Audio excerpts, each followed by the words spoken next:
ایک دن کالو کوا اڑ کے جا رہا تھا تو راستے میں ایک پیڑ پر کچھ پرندے بیٹھے گپ شپ مار رہے تھے۔ ان میں سے ایک چڑیا نے کالو کوے کو آواز دی اور اپنے پاس بیٹھنے کو کہا۔ ارے کالو، کہاں جا رہے ہو اتنے جلدی میں؟ آپ بیٹھ گپ شپ لگاتے ہیں۔ ارے کچھ نہیں یار، گھر میں بیٹھ بیٹھ کے بور ہو گیا تھا اور بھوک بھی لگی تھی، میں نے سوچا چلو باہر چلتے ہیں، کچھ کھا پی لیں گے۔ ارے واہ یار کالو، کیا مست لائف ہے تیری، نہ بچوں کی چوچو نہ بیوی کی چک چک، آرام سے سونے کا اور آرام سے اٹھنے کا۔ کاش میرا لائف بھی تیرے جیسا ہوتا یار۔ ارے او ٹلنو کے پپا، آپ کو شرم نہیں آتی ایسی باتیں کرتے ہوئے؟ شادی کو اتنے سال ہو گئے اور اب آپ کو یہ خیال آ رہا ہے؟ شادی کے ٹائم پہ تو بہت اچھل کود رہے تھے، تو گھر آ، میں آپ کو دیکھ لوں گی۔ دیکھ یار کالو، تو اپنا بھائی ہے اس لیے بتا رہا ہوں، شادی مت کرنا ورنہ یہی حال ہوگا پھر تیرا بھی۔ چلو دوستوں میں چلتا ہوں، اگر زندہ رہا تو پھر ملیں گے۔ ارے یار، ان لوگوں کی باتیں سن کر میرا تو شادی پر سے یقین ہی اٹھ گیا، پر کیا کریں، دل ہے کہ مانتا نہیں۔ میرا بھی دل کرتا ہے کہ خوبصورت بیوی ہو، بچے ہو اور میری بیوی سارا کام کرے اور میں گھر میں ہی پڑا رہوں، لیکن کون میرے جیسی نکمے کو اپنی بیٹی دے گا؟ ارے کالو بھیا، کیوں نہیں دے گا؟ میرے سسرال میں ایک بہت ہی امیر اور خوبصورت بیوی رہتی ہے، وہ بہت ہی امیر ماں باپ کی بچی ہے، اگر تو کہے تو میں تمہارے رشتے کی بات کر سکتی ہوں۔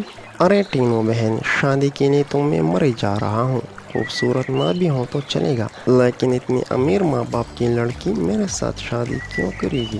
ارے کیوں نہیں کرے گی، میں مناؤں گی ان کو، آخر تمہاری یہ بہن کب کمائے گی؟ ہم ان سے جھوٹ کہیں گے اور کہیں گے کہ تو بہت امیر ہے اور جنگل میں ایک محل بھی ہے۔ ارے چپ کرو ٹونی بہن اور توبہ کرو، اس نکمے نالائق اور کام چور کوے کی شکل ہی شادی کی لائق نہیں ہے، اور تم ہے کہ اس بیچارے کوے کی زندگی برباد کر رہی ہے۔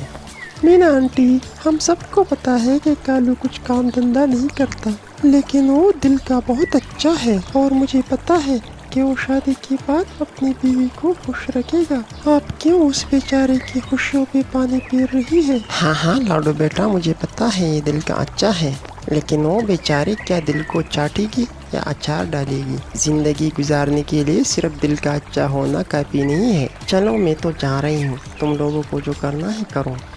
ارے کالو بھیا، منہ کیوں لٹکا رہے ہو؟ مینا آنٹی کی باتوں کو برا مت ماننا، کل میں اور ٹونی جا کے اس لڑکی کے ماں باپ سے تمہارے رشتے کی بات کریں گے۔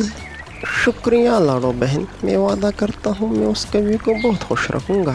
اگلے دن صبح ہوتے ہی ٹونی اور لاڈو چڑیا سندری کے جنگل جا کے ان کے گھر تک پہنچ جاتے ہیں۔ ارے او سندری کی ماں، دروازہ کھولو، میں ہوں ٹونی چڑیا۔ ارے لاڈو بہن، کیسی ہو تسی اور ہمار غریب خانے میں کیسے آنا ہوا؟ اور یہ چڑیا بہن کون ہے؟ انہاں نو پہلے کدی ویکھی نہیں ہے۔ جی میرا نام لاڈو ہے، میں ٹونی کی بچپن کی دوست بھی ہوں اور پڑوسی بھی۔ اچھا تو یہ گل ہے، اور دسو ٹونی بہن، آج سسرال کیسے آنا ہوا؟ سب ٹھیک ٹھاک تو ہے نا؟ ہاں بہن، سب ٹھیک ہے، میں تو تمہاری بیٹی سندری کے لیے رشتہ لے کے آئی ہوں۔ جیسے ہی سندری نے اپنے ماں کے سامنے ٹونی چڑیا سے اپنی شادی کی باتیں سنی تو شرما کر کچن میں چلی گئی۔ ارے ٹونی بہن، تسی تو جان دیو تے ساڈی کڑی تو ابھی پڑھتی ہے اور ابھی تو اس کی عمر ہی کیا ہے۔ ارے بہن، ایسے رشتے بار بار نہیں ملتے، لڑکا ہیرا ہے ہیرا، سارے جنگل میں اس کے جیسا گھر کسی اور کا نہیں ہے۔ چلو بہن ٹھیک ہے، اب تسی ناراض تھوڑی کر سکتے ہیں، کوئی اور ہوندا تو صاف انکار کرتی۔ سنو یہ رشتہ منظور ہے، ہن تسی دسو کہ کیڑا ڈیٹ فکس کرنا ہے؟ اگر آپ کو کوئی اعتراض نہیں ہو تو اگلے ہفتے کا ہی رکھ لیتے ہیں، تاکہ ہم بھی شادی کے لیے تیاریاں کر سکیں اور آپ بھی کر سکیں۔ ٹھیک ہے لاڈو بہن، جیسے تھوڑی مرضی۔ چلو سندری کی ماں، اب ہم چلتے ہیں، ہمیں ڈھیر سارا کام کرنا ہے۔ لاڈو اور ٹونی چڑیا اپنے جنگل کو واپس لوٹ جاتے ہیں اور ایک ہفتہ گزر جانے کے بعد شادی کا دن آ جاتا ہے۔ جنگل کے سارے پرندے کالو کوے کو لے کر سندری کوے کے جنگل کی طرف نکل پڑتے ہیں۔ کالو اور سندری کی شادی بہت ہی دھوم دھام سے ہو جاتی ہے۔ کالو کوا بہت ہی خوش تھا۔ شادی کے بعد کالو کوا سندری کوے کو اپنے گھر لے آتے ہیں۔